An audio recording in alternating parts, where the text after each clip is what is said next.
Welcome to another fun-filled episode of Game On. I'm your super fun host, James Phillips, here to tell you about all the fun we had this week. Now, if you're watching this, you're probably wondering, why is this loser saying fun 500 times? First of all, I'm not that big of a loser. I do have a girlfriend. Second of all, it's FunFest time here in Kingsport and at Game On.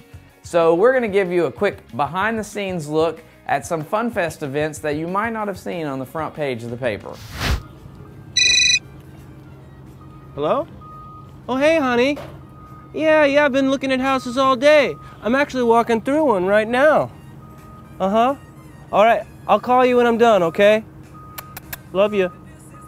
Log on to Town & Country Mobile on your phone, and you can find everything you need to know to buy your dream home.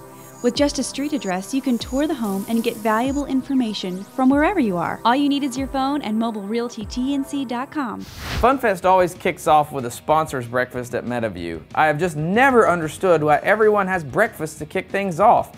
They make you get up even earlier than you normally do. Why not have kickoff lunches or late night snacks?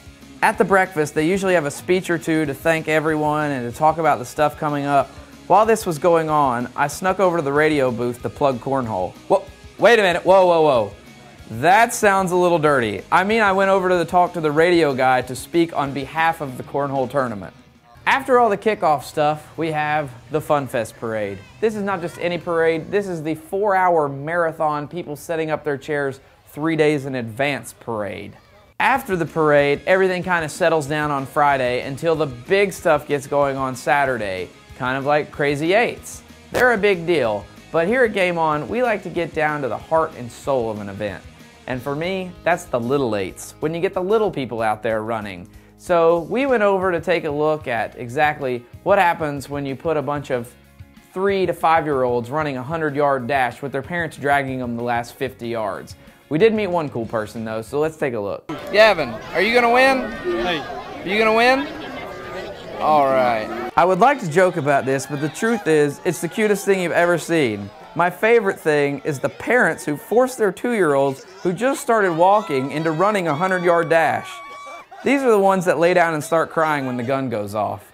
We caught up with 3-year-old Gavin Thomas, who just ran the whole 100 yards. Gavin, how'd you do?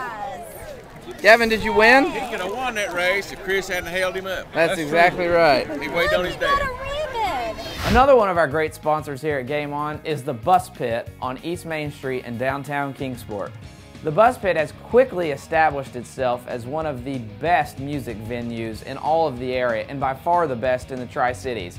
You don't have to drive to Johnson City anymore to see music, and you don't have to drive to Asheville anymore because all those bands that were coming over there are now coming here. Not only does the Bus Pit have great local artists, but they also have national touring artists that used to not even come to this area. So when you're in the mood to dance a little and see some music, head on down to the Bus Pit. It's right beside Bonfire Smokehouse. Did you win? You did? Did you pull a hamstring or are you all right? Okay, good. Do you run faster when Daddy's chasing you to give you a spanking or in the race? Oh, in the race. You drinking some Gatorade there to get hydrated? So after watching the little people run their race, we went down to catch a little bit of Neil's Walk. While watching it, my buddy made a great point. He said, when you're watching a race with actual people running, you can yell stuff at them and they're going too fast to stop. You could say like, dog poop, dive!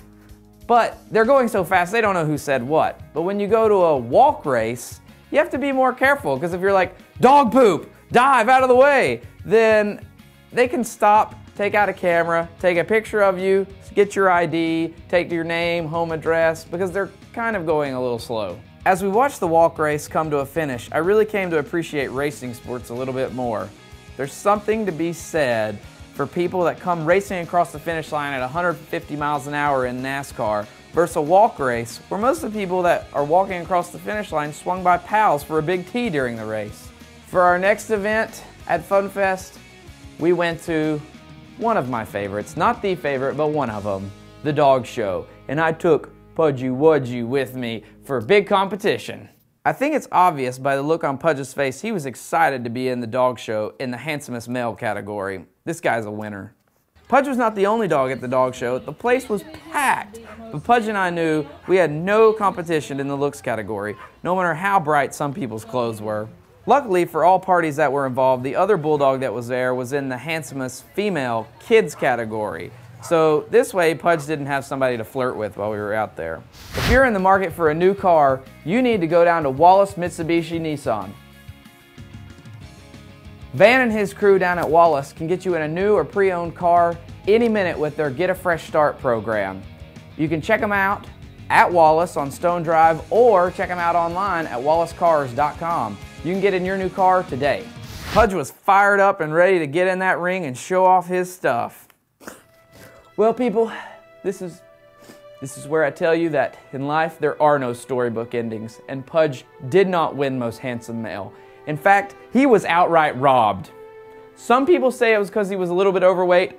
I don't buy it. So between now and next year's dog show, we're eating nothing but raw eggs and watching Rocky 1 through 4 every day. You think I felt bad about Pudge not winning? Look at this sad face and how he just walks back inside a defeated dog. For our last event in the 9 days of FunFest, we went to my personal favorite event, the Cornhole Tournament. It's my personal favorite mainly because I run it, so don't look for any sarcastic little barbs throughout this little thing because I'm proud of it. We had 128 teams show up, and that's 256 players, which makes up the largest cornhole tournament in the state of Tennessee. So we were pretty proud. The event lasted about 7 hours, which was a long time, and my feet hurt considering we got about 2 hours of sleep the night before. But it was a great event, and the winners got $500 cash prize plus a bid to play in the World Championships of Cornhole in Evansville, Indiana. Cool thing about the World Championships, they give you actual like wrestling belts that are made of gold and they say Cornhole Champions. So believe me, I'm entering that event over Labor Day. Things got real interesting right out of the gate because the defending champions, Bullhead Plows, were knocked out in the 3rd round, and the second place team from FunFest last year was out in the 2nd round. With the tournament wide open, 2 guys whose combined age was about 150 years old won the tournament, and they're going to the World Championships. What makes their victory even sweeter is that a couple of 70-year-olds with a team name of Moonshiners are going to Evansville, Indiana to represent Kingsport. What better way to represent Kingsport than a couple of old farmers called Moonshiners? We here at Game On hope you really enjoyed our behind-the-scenes look at FunFest this year. If you have any questions about FunFest, you can go to funfest.net. I, for one, have been emailing them every single day to find out where they get those crappy dog show judges. I'm gonna find out. But we hope you enjoyed it, and we'll see you next week here on Game On. I'm your host, James Phillips.